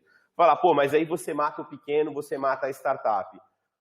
Eu não posso ter uma startup no mercado que está cuidando do meu, que está trabalhando com o meu dinheiro sem ter uma proteção. O investidor não pode ficar sem uma proteção, então tem que existir uma proteção. A gente tem que olhar os dois lados dessa maneira. Do ponto de vista, eu acho que lojista, o Fábio pode falar muito mais do que eu. Eu acho que, no ponto de vista, eu acho que o lojista só tem que ser mais trabalhado ao ponto de dizer para ele o que é certo e o que é errado. Mas, para mim, é um ponto de vista muito... eu acho que eu não tenho muito o que agregar isso, porque eu não vivo o dia a dia como o Fábio. Tá, vamos lá. Para o lojista, a questão da regulamentação não é uma coisa que eles comentam muito. Isso é crime, é proibido... eu estou sonegando, etc, etc. Não é uma preocupação muito grande, até porque ele, ao receber em bitcoins, ele vai emitir a nota dele normalmente, como ele emitiria numa venda a dinheiro. Então, se ele está recebendo em dinheiro, ele pode sonegar do mesmo jeito como o Bitcoin. Já no cartão já é uma coisa muito mais controlada. Então, assim, eu não vejo o lojista muito preocupado com a questão da regulamentação, mas se vier uma regulamentação que venha dar um certo conforto a ele, na verdade, segurança, na verdade, em relação ao que ele está fazendo, é um estímulo para ele. O meu grande medo de toda a regulamentação é a questão de matar a tecnologia. Então, se uma regulamentação for feita sem matar o Bitcoin vai se fortalecer. Mas se for feita de uma forma muito, desculpa a palavra, escrota, a gente pode ter um desastre aqui no Brasil. Mas, assim, é por isso que tem que haver a conversa e tal, porque o governo, queira ou não queira, ele quer meter a mão em tudo. Esse é o governo dos impostos. E, assim, a população já está com uma visão bem diferente, assim, porque a gente chegou no limite de pagar imposto. A gente é um dos países que mais paga impostos e se eu não estou enganado, é o primeiro no ranking em relação a um retorno ruim do que é pago. Então é isso. Eu acho que o Bitcoin vem favorecer ao livre mercado sempre, mas a regulamentação é uma coisa que eu acho que é inevitável, porque o governo quer meter a mão, não tem jeito. E quando for feita, tem que ser feita da forma mais cautelosa possível para não matar a tecnologia. Bom, eu vou deixar o espaço aqui se o pessoal quiser fazer mais perguntas. Eu não lembro o nome aqui de quem lançou a pergunta, mais ou menos endereçada a mim. Acho que o Rossello pode responder um pouco melhor, porque ele trabalha com isso. Alguém comentou, o pessoal fala meio mal aí de mineração na nuvem, mas o pessoal lá que minera na nuvem comigo está tendo retorno a cada 7 meses. Queria que o Rossello esclarecesse aí, de fato, por que não existe, não compensa essa questão de mineração na nuvem, né? Que eu queria que esclarecesse, né? Porque eu particularmente não entendo muito de mineração, já minerei um pouquinho só por curiosidade técnica, tenho até curiosidade de investir um pouquinho mais nisso no futuro, mas ainda não me aventurei por esse universo. Então, explica aí pra gente, Rossello, por que o pessoal aí não... Eu sei que não está diretamente a ver com o assunto do encontro de hoje, mas enquanto as pessoas fazem outras perguntas, acho que vale esse alerta aí de por que trabalhar com mineração é para poucos aí, tem que procurar empresas sérias. Bom, vamos lá. Primeiro, essa semana aí, semana passada, eu fiz um estudo entre a Genesis e a CoinBR. A Genesis Mining, uma das maiores empresas de mineração em nuvem no mundo. tá? Os caras estão na Islândia, eu conheço o CEO deles, eu sei que eles existem, tá? Então, realmente eles têm máquinas lá, eles estão minerando, eles existem, tem um lugar, tem energia elétrica, tem infraestrutura, tem tudo. Eles têm máquinas, bastante máquinas da Spundlis, que é uma israelense e super famosa, em termos de máquina. Bom, por que eu até fiz o estudo, lá no estudo mostra, eu vou dar um exemplo bem prático, direto da Genesis, que foi um teste que eu fiz. Eu fui lá, gastei dinheiro, gastei $1.500, se eu não me engano, comprei um plano de mineração em nuvem deles e fiz um estudo para saber o quanto que isso vai me pagar. O plano que eu comprei é para 1 ano. Detalhe, o valor que ele está me gerando todos os dias, eu precisaria de 741 dias para poder ter o meu dinheiro de volta. Ou seja, vai acabar o meu plano e eu não gerei aquele volume de dinheiro. Ele gerou uma quantidade de Bitcoin, onde eu vou ter que torcer para que esse Bitcoin dobre ou triplique de preço para que ele valha a pena. Aí existem aquelas outras que dão lucro, né? Vamos deixar bem claro o lucro, onde algumas pessoas realmente têm lucro, para dizer que tem lucro. Outras pessoas vão descobrir da pior forma possível que não tem lucro. Então vamos parar para analisar o seguinte. Eu tenho na minha nuvem aqui várias pessoas que entraram, várias pessoas que estão chegando todos os dias, mas eu estou usando, uma grande parte nem mineradora tem, tá? Então digamos que eu tenho 5 clientes, desses 5 clientes, 3 clientes têm lucro, 2 não têm lucro. Eu vou usar o dinheiro dos 2 para pagar esses 3. E vai chegar mais gente. Então isso nada mais é do que uma pirâmide. Só que um belo dia essa pirâmide cai. E aí dançou. Enquanto você tem gente falando, eu estou minerando lá, está dando lucro. Mas e as pessoas que estão minerando, que não está dando lucro, que não foi no canal, que não falou, que não reclamou? Esse é o problema. Então sempre que as pessoas, muita gente vem para o Marcelo, por que mineração em nuvem não dá lucro? É simples, porque a maioria das empresas que estão ali, nem mineração mineração tem. Então a gente tem a iBot, tem a Bitnock, tem entre outras aí, que quando você faz a conta, e eu já fiz essa conta várias vezes, a conta não fecha. Simplesmente não fecha. Ou eles dizem que achou tantos blocos. Aí eu vou lá, pesquiso pelo IP, pesquiso pelo bloco, e não, ele não achou tudo isso de bloco. Então eu tenho a capacidade de fazer isso porque a blockchain é pública e a gente vê esse tipo de coisa. Então mineração em nuvem, para que eu vou alugar hash, tá? Se a minha máquina está minerando, ela pode minerar para mim. Então, eu vou pegar o Bitcoin para mim. Então, a mineração em nuvem, esse é o principal ponto. Se a máquina está lá, está minerando, por que a empresa não vai pegar o Bitcoin para ela? Porque ela vai deixar você usar o Bitcoin. Ou seja, porque ela sabe que tem risco, e esse risco, na maioria das vezes, quem está pagando é você. Então, peraí, então a CoinBR também vende máquina. Por que você não fez com a máquina para você? É muito fácil de explicar. Número 1, quanto mais gente estiver minerando, melhor. Tá? Bom, mas não é uma explicação coerente. Ótimo. Então vamos para a explicação coerente. Cada vez que eu vendo uma máquina, eu vou lá e compro outra máquina para mim. Eu simplesmente, óbvio que eu estou vendendo a máquina para você com lucro. Eu já estou tendo lucro na sua máquina também. E eu vou minerar. A máquina, está chegando uma máquina nova para mim constantemente. Todos os meses a gente adiciona máquinas novas na nossa farm. Então se eu vou comprar 100 máquinas, ou se eu vou comprar 101 porque eu vendi uma para você, para mim dá no mesmo. Só que o que melhora para mim? No Paraguai, quanto mais energia elétrica eu uso, mais barato fica a minha conta. No nosso galpão são 5.000 metros quadrados. Vai demorar cerca de 2 ou 3 anos para eu encher 5.000 metros quadrados de máquina. Então eu tenho que compartilhar esse espaço com alguém. Eu alugo o rack e eu estou vendendo energia elétrica com uma margem de lucro bem pequena em cima dela. Por quê? Eu vou ganhar na energia elétrica também. Além de eu baixar o meu custo físico do galpão, eu também estou atingindo as métricas de eletricidade contratada perante a companhia elétrica. Então eu sei que quando eu chegar em 100 megawatts de energia, a companhia elétrica daqui vai colocar uma subestação dentro do nosso parque, onde a minha eletricidade vai cair de 4 centavos de dólar por quilowatt para 2,5 centavos de dólar por quilowatt. Então é uma tremenda economia. Que eu vendo a máquina. E cada vez que eu vendo uma máquina para você, eu só adicionei uma no próximo container. Então é por isso que a gente vende. Para quem quiser mais métricas, ver esses estudos, é só acessar a fanpage da CoinBR, facebook.com/CoinBR. Lá eu sempre posto tanto as comparações entre a gente e uma cloud mining, e também as nossas máquinas. Hoje mesmo eu concluí um estudo, coloquei lá no grupo do Facebook, de minerar com a nossa máquina, e vocês vão ver de forma bem clara como só em larga escala vale a pena. Para vocês, uma ideia bem rapidinha aí, para vocês terem uma noção, se eu minerar com uma máquina de 2.5 terahash, para vocês terem uma ideia, eu vou ter um lucro em 3 anos de aproximadamente 3%. Ou seja, se eu gastar $1.500, daqui 3 anos, esses $1.500, o meu ganho em cima dele foi 3%. Isso se o Bitcoin não mudasse de preço, se a dificuldade seguisse 3% ao mês. Então, esses estudos mostram que realmente só em larga escala. Mas nos moldes de hoje, se eu tiver, sei lá, 3% ao ano em dólar, tá excelente. Tá muito bom.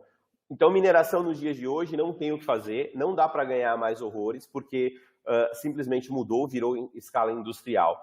Minerar em cloud mine, sinto muito, meus amigos, mas quem for para cloud, vocês vão perder o dinheiro de vocês. Se alguém diz que está ganhando dinheiro, ele é um felizardo entre poucos que estão ganhando, mas com certeza muitos estão perdendo. Bom, o nosso encontro vai até 9h30, 9h35, então eu vou selecionar 2 perguntas finais aqui que foram feitas, uma para cada um dos convidados, e depois eu abro, acho que cada um pode responder a sua pergunta, depois eu abro espaço aí para algumas considerações finais, uma mensagem aí para o pessoal da comunidade relacionada a essa questão da adoção. Queria fazer a pergunta aí para o Fábio Anjos, né, que foi feita aqui pelo Luiz Felipe Martins, de Pouso Alegre, pessoal do sul de Minas aí, belíssima cidade, sou mineiro também, meio cariocado, mas mineiro.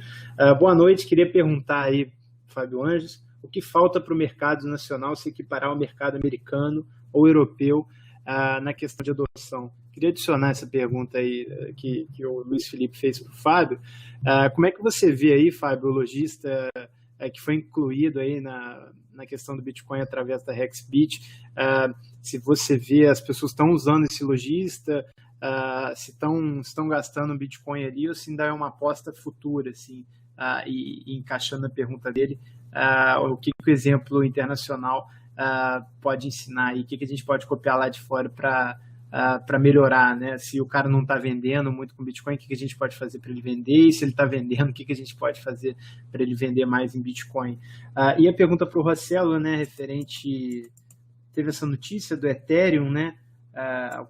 Parece que eles tiveram um problema, né? Para quem não acompanhou o caso, eu não vi em detalhes ainda, mas parece que o Ethereum fez acho que o segundo maior crowdfunding da história, né? Receberam 18 milhões de dólares na época. Ironicamente, seguraram os bitcoins e com a desvalorização do Bitcoin desde então, parece que eles estão com metade do dinheiro, né? E a pergunta para o Rossello aqui, que um dos telespectadores faz aí, isso pode afetar aí, Rossello, esse tipo de notícia? É uma notícia com fundamento que pode realmente atrapalhar aí a mineração, a valorização da moeda? Ou é o que o pessoal chama o food lá, né? Só boato aí? Então, enfim, deixo essas 2 perguntas aí. Vai lá, Fábio. Então, Luiz Felipe, o que eu acho que falta para decolar o Bitcoin aqui no Brasil, a gente até já comentou aqui, que é a questão da... Vamos falar sobre o primeiro problema. A educação no Brasil é inferior a vários outros países, e nesses outros países eu acredito que seria mais fácil implementar o Bitcoin. Da mesma forma que seria mais difícil implementar o Bitcoin na África, que teria uma educação pior do que a nossa. Esse é o primeiro ponto. O outro ponto já é uma questão mais prática agora, que já é um resultado desse trabalho que eu venho fazendo. Para que a gente tem hoje 150, já estamos em quase 170 pontos aí. Depois que a gente lançou o relatório do mapa, várias outras pessoas se cadastraram. Tinha até exchange que não estava cadastrada, Casa de Ferreira e Feio de Pau. Mas, enfim. Eu acho que não é difícil fazer com que um ponto aceite Bitcoin, mas, assim, para que ocorra uma transação de Bitcoin, precisa-se de 2 pontas. Alguém que receba e alguém que pague, tá? A ponta do pessoal que recebe é muito mais fácil. Por quê? Porque ele não tem que tirar nenhum real do bolso para poder começar a aceitar Bitcoin. E já do outro lado, você tem que ter uma pessoa que acredite mais profundamente ainda no Bitcoin, para que ele invista em Bitcoin, eu falo investimento, R$10 é um investimento. Tá? Por que investimento? Porque ele tira do bolso dele e vai colocar em outra coisa. Então, ele está tirando do bolso. Simples fato de ter que tirar algo do bolso já torna essa ponta mais complicada do que a outra. Tá? Então, a volatilidade do Bitcoin é uma coisa que ainda não entra na cabeça da maioria das pessoas. Então, a pessoa está acostumada com a moeda estatal, que vai se desvalorizando lentamente ou mais velozmente agora no Brasil com essa inflação, mas ele consegue ter uma ideia daquele valor. E para ele poder usar Bitcoin no dia a dia, ainda é muito complicado por essa questão.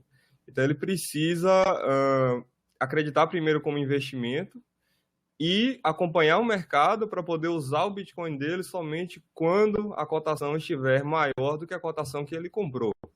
Essa é a regra básica para não tomar prego no momento de fazer a compra.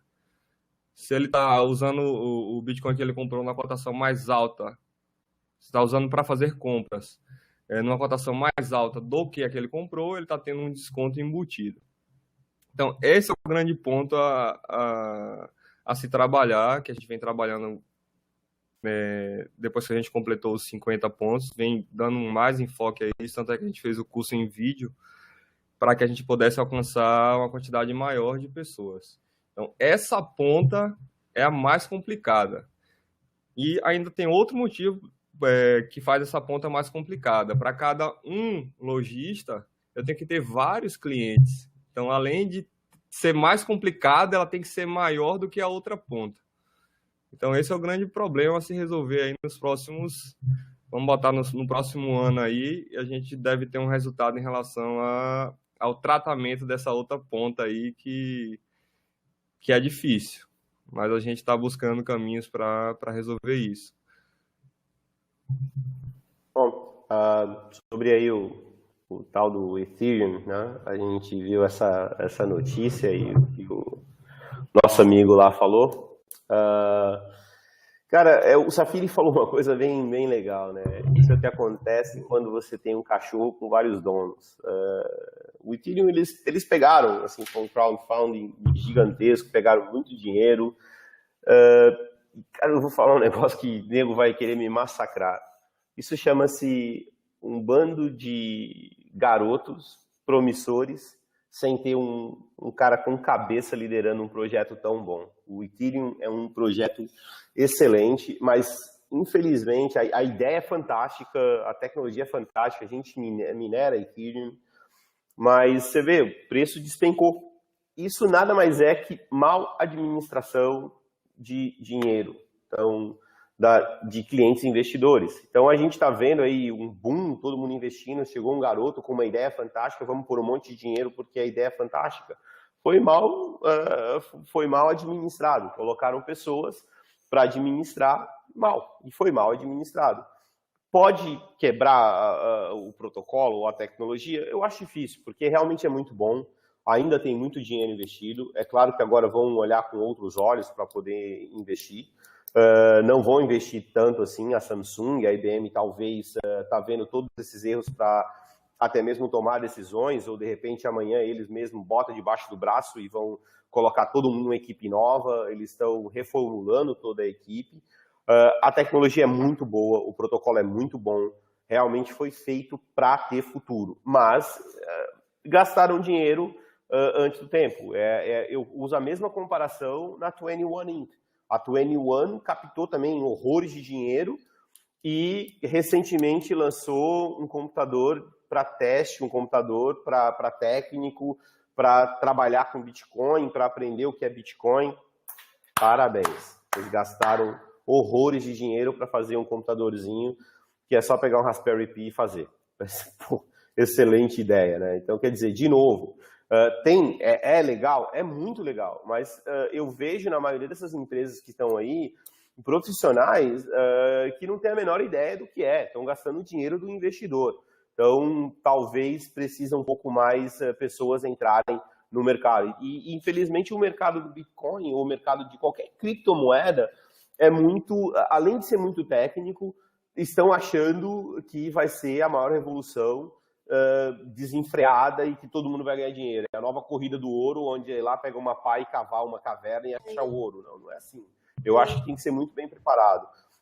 De novo, eu acho que o Ethereum não vai morrer, eu acho que sim, vai ter uma reformulação, vai lá embaixo e vai subir de novo, mas entre eu acreditar nas possíveis tecnologias, eu acredito muito mais numa criptomoeda como o Dash, por exemplo, que realmente está vendo tudo que está acontecendo no Bitcoin, está vendo tudo que está acontecendo, os problemas que estão acontecendo, se aumenta o bloco, se não aumenta o bloco, se o Gavin Anderson faz isso, se o Mike Hearn faz aquilo. Então, esse tipo de discussão, eu estou vendo o pessoal do Dash muito mais preocupado em solucionar do que numa discussão. E a maneira como o pessoal do Dash criou os masternodes, a maneira que eles estão tratando a moeda é muito melhor. O fato de ter trocado o nome de Dark, porque realmente Dark não é um nome corporativamente falando ou comercialmente falando, não é muito atrativo. E o fato de mudar para Dash eu acho que foi super legal. Talvez ainda precisa um pouquinho mais de marketing em cima. O protocolo é anti-ASIC, então vai permitir, por exemplo, o investimento de uma placa GPU para minerar Dash. Você tem aí uma escalabilidade dela pelo menos de 3 a 4 anos, é claro, minerando com a CoinBR no Paraguai, porque minerar em casa no Brasil não dá certo. Mas, assim, eu acho que o Ethereum tem futuro, eu acho que vai continuar, mas eu acho que as empresas, mundialmente falando, deveriam seguir exemplos de Coinbase, eles são realmente, a Coinbase é um dos melhores exemplos que eu vejo, até mesmo o Bitfinex, como o Gabriel falou, a gente está super perto de Bitfinex, a gente está super perto da DV Cash, a gente está super perto da Chapo, a gente conversa com eles num nível super bom, a gente tem conversado com o pessoal da Green Advers agora, para fazer certas coisas novas, então, mas eu acho que, de novo, seguindo o exemplo da Coinbase, a Coinbase tem muito dinheiro investido, mas eles tomam decisões corretas, eles investem de maneira correta, na hora correta. A BitPay deu umas vaciladas, estão reformulando todo mundo lá de novo, porque investiram muito em pessoal e agora estão dando uma limpada na casa, mas também é um modelo muito interessante e, sem dúvida nenhuma, eu acho que o modelo brasileiro, não é porque eu sou proprietário da CoinBR, a gente está trazendo os melhores profissionais e fazendo as melhores alianças, de novo, de forma muito bem estruturada. Então, eu trouxe o melhor profissional executivo da área de Bitcoin, que é o Safiri. A gente fez uma excelente parceria com o João Paulo. A gente está fazendo outras parcerias na área de direito, na área regulatória, e por aí vai. Então, se fizer certo, de maneira organizada, qualquer moeda tem futuro. Pessoal, incrível. Eu gostaria de agradecer imensamente a participação de vocês aí e todo mundo que nos acompanhou até aqui. Lembrando que o encontro está gravado, o pessoal vai poder ver no playback, né? Gostaria de agradecer aí o Fábio Anjos da Hexbit, Rossello Lopes da CoinBR, em nome do ITS e do Bitcoin Hub. Como uma pergunta provocativa final que foi feita aqui no chat e abrindo espaço aí para as considerações finais de cada um de vocês. A crise econômica aqui no Brasil pode atrapalhar a adoção do Bitcoin? Pode ajudar? Como é que vocês veem isso? Se for positivo, deixem essa mensagem positiva. Se for negativo, tentem deixar também uma mensagem positiva de como a gente pode contornar eventuais problemas para que todo mundo vá para casa refletir aí na noite de hoje. Obrigado, gente. Fábio? Vai, Rossello. Eu vou? Então tá bom, eu vou. Bom, é o seguinte, primeiro a questão da crise, nada contra, o cara é meu amigo, eu gosto dele. O Rodrigo falou hoje lá na Record News, né, sobre esse tipo de questão. O Heródoto Barbeiro fez uma pergunta para ele. O que eu acho é o seguinte, eu acho que essa crise sim ajuda o Bitcoin, eu acho que o Bitcoin é uma maneira segura de você guardar, vamos falar, suas finanças. Eu gosto muito do modelo. É claro, o Bitcoin também é um meio de você poder investir em ouro através da BitGold, é uma maneira de você investir em dólar usando a Bitfinex, é um meio de chegar lá. De novo, é claro, se o seu dinheiro está declarado, comprar Bitcoin não tem nada de errado, não tem nada de ilegal nisso, a própria Receita Federal já falou que não tem, tá? Então você pode sim comprar, mandar para fora e investir. É claro que quando você trouxer ele de voltas, você vai ter que dizer o quanto você ganhou com isso e pagar os seus impostos por isso, se você morar no Brasil, se não for um morador do Brasil, como eu, por exemplo, não pago imposto no Brasil. Mas eu acho que a crise, a gente tem aquele ditado, né, cara? A gente, sendo inteligente, você ganha na crise, você se fortalece na crise. Então, essa crise econômica que está vivendo o Brasil, não só o Brasil, o mundo inteiro está vivendo, eu acho que é uma grande chance de você investir em Bitcoin. É óbvio, nunca coloque todos os ovos numa única cesta, meio que separe aí, mas eu acho que o Bitcoin é um excelente investimento, você comprar um pouquinho de Bitcoin, deixar numa Magner, ganhando 2% ao ano, ou até mesmo mandar para uma Bitfinex, deixar investido lá na Bitfinex em margin, em dólar, ou comprar ouro e deixar na Bitgold guardado. Então, eu acho que possibilita várias maneiras de você aí deixar o seu dinheiro protegido sem ser o real. E também tem um pouquinho do real mesmo aí no Tesouro, ou numa Petrobras, por exemplo, tá? Mas eu acho que sim.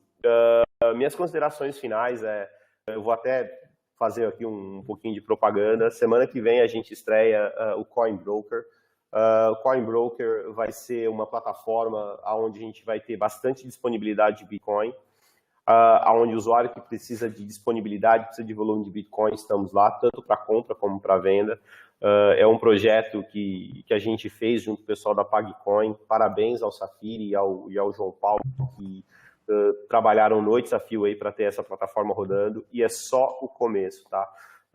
A gente está negociando mais ATMs para o Brasil, a gente está conversando com o pessoal da CoinKite para trazer uma maquininha deles, que é bem interessante. E o que eu peço para vocês, sempre que tiverem dúvidas, antes de investir, lembrem-se, a comunidade Bitcoin no Brasil tem pessoas que estão lá, que podem ajudar vocês. Eu garanto, talvez eu perco 3 ou 4 horas do meu dia ajudando iniciantes. E fazer, porque eu prefiro um iniciante bem instruído do que um iniciante tendo prejuízo com Bitcoin e falando mal da tecnologia. Então, tem o Fábio, tem o curso da Hexbit, baixem, comprem, é barato, vale a pena comprar, vale a pena usar esse curso. Tem o Bitcoin em português, que a gente ajudou a patrocinar, para ensinar. Eu espero que esse tempo que a gente falou aqui tenha ajudado. Visitem a CoinBR em São Paulo. O Safiri está lá de portas abertas para receber todos vocês. E quem quiser visitar a CoinBR no Paraguai também está convidado a vir aqui. A gente só não libera ver a parte de mineração, mas a gente pode mostrar como que minera, a gente pode dar uma ideia do que é, tá? E mais uma vez, boa noite a todos, muito obrigado por participarem, e sempre que tiverem dúvidas, é só mandar mensagem para mim ali no Facebook, Rossello Lopes, tá? facebook.com, rossello.lopes, e eu estou disposto sempre a ajudar. Fábio, boa noite para você, meu irmão, parceirão, tamo junto, a nossa parceria vai ser por bastante tempo. Gabriel, muito obrigado por dar esse espaço aqui para a gente da CoinBR, e espero que eu tenha colaborado bastante. Valeu, boa noite. Boa noite, tchau, tchau. Então vamos lá, vamos uma pergunta sobre a crise, a adoção de Bitcoin, e depois eu faço minhas considerações finais. Então, eu acabei de responder essa semana uma entrevista no site Brave New Coin. Ele me perguntou o que é que vai acontecer. Ele está acompanhando internacionalmente a crise do Brasil e estava curioso para saber o que é que vai acontecer com relação à adoção do Bitcoin aqui no Brasil. Então, assim, primeiro a gente sabe que o investimento em Bitcoin é um investimento especulativo, ou seja, é um investimento que você não pode colocar o que vem ali fazer falta. Então, você vai colocar o que está ali sobrando, tá? Então, o que é que eu vejo nesse exato momento? Quem tem dinheiro sobrando, ou seja, quem não já está com a corda no pescoço, quem não está apertado, quem não perdeu seu emprego, está investindo em Bitcoin. Mas quem já está mais apertado, já não está comprando mais Bitcoin. Na verdade, já tem gente vendendo o Bitcoin. Por exemplo, tem gente que eu conheço que ia usar o Bitcoin como long term holder, e teve que se desfazer de alguns bitcoins por causa da situação financeira, porque o comércio dele deu uma baixada, ou seja, ele teve motivos financeiros pessoais para poder fazer isso. Então ele deixou de ser um investidor a longo prazo para resgatar o Bitcoin como se estivesse resgatando sua poupança. Então, esse é o cenário intermediário que eu chamo, que o Brasil está. Então, a gente tem a outra ponta, que é, por exemplo, um país que esteja bem economicamente, que eu acho que tem mais dinheiro sobrando para cada cidadão, então o cara vai poder investir em Bitcoin. E também tem a outra ponta, que é, por exemplo, o que aconteceu com a Grécia, que ajudou bastante na adoção de Bitcoin. Tiveram vários ATMs que foram instalados lá no país, que eu chamo de situação emergencial. Então, a gente está numa situação intermediária. Então, nessa situação intermediária, eu vejo que quem tem dinheiro sobrando ainda vai comprar. Quem não tem, não vai comprar ou vai resgatar os bitcoins que tem. Então, é isso. O Brasil tem projeções ruins para a economia, aí, pelo menos nos próximos 12 meses. É o que eu leio para uma grande maioria, para não dizer todos os economistas. E a gente vai ter que esperar para ver o que é que vai acontecer. Eu não acho que a gente chegue numa situação como a da Argentina ou da Venezuela, porque acho que a população acordou, politicamente o brasileiro evoluiu bastante do ano passado para cá, e ainda tem muito para evoluir. A questão do livre mercado tem batido a porta...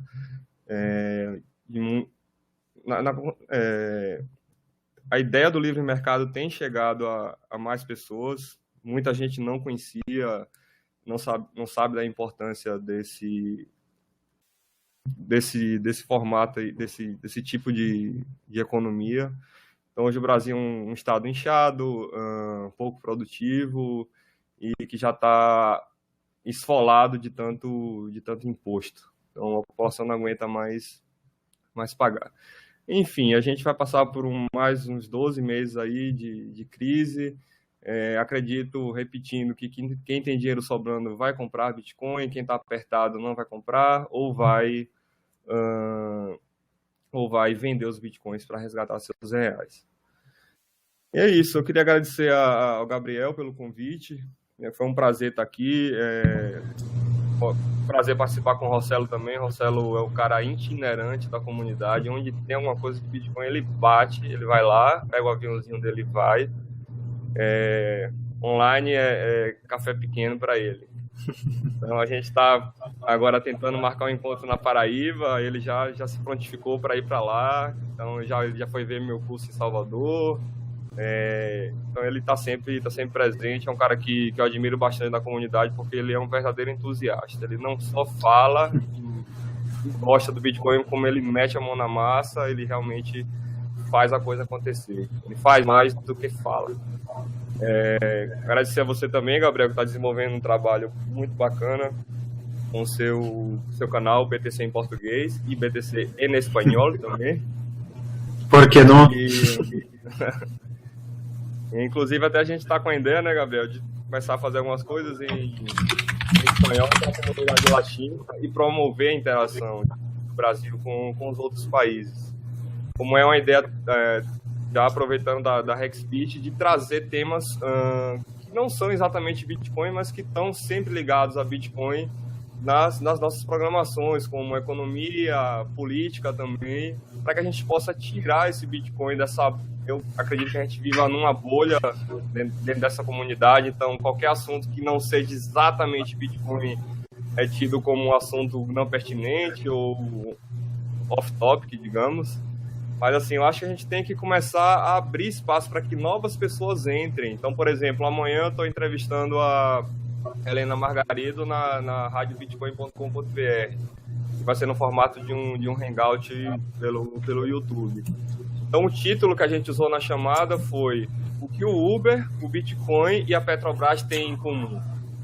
Então, já é um título que chama pessoas de outras áreas para poder ir a conhecer o Bitcoin. Então, já é uma nova estratégia que a gente está usando para trazer gente de fora. Então, a gente pede à comunidade que participe, que ajude a divulgar em outros grupos de Uber, grupos de Petrobras, para que a gente possa trazer mais gente. Não é que a gente fique numa maçonaria ali, todo mundo com uma ideia e que aquilo não se abra. Vamos tentar trazer gente de fora para o Bitcoin. É isso, Gabriel. Obrigado. Foi uma honra participar aqui. Sempre que precisar, a gente está à inteira disposição. Um grande abraço. Fábio, muito obrigado, Rossello. Eu não falo nem só por mim, acho que por boa parte da comunidade, grande fã do trabalho de vocês que botam a mão na massa pelo Bitcoin. Inclusive, assevero e reitero a sugestão do Rossello para que façam o curso do Fábio, né? Da Hexbit, é muito bacana, vale totalmente o investimento. Quiser passar para aquele teu amigo ali que te ouve falar muito de Bitcoin, ainda não conhece em maiores detalhes, acho que vale a pena, né? Inclusive essa parceria que ele fez com Fernando Bit Loureiro, que é um cara incrível da Bitcoin nos negócios, com quem eu tenho o prazer de trabalhar, super bacana. Muito obrigado, pessoal, valeu bastante aí a todos que nos acompanharam.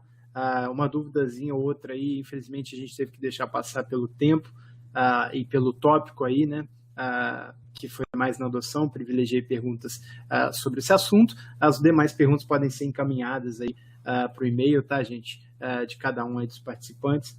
Eu vou repetir o e-mail do Fábio aqui, porque sem querer ele mandou o e-mail dele aqui. fabio.anjos@hexbit.com.br. Coloquei ali. Pessoal, muito obrigado. Eu convido a todos vocês a estarem presentes aí nos próximos encontros do Bitcoin Hub. Como eu falei, um projeto começou em março, a gente vai até dezembro, com encontros quinzenais. Vamos tentar sempre alternar aí os próximos encontros, alguns presenciais aqui no Rio, com transmissão ao vivo, e outros a gente vai fazer online para ter essa interação tão legal com o pessoal do Brasil inteiro. Boa noite, muito obrigado a todos aí pela atenção. Valeu, Fábio, valeu, Rossello. Valeu, um abraço a todos, tchau. Valeu.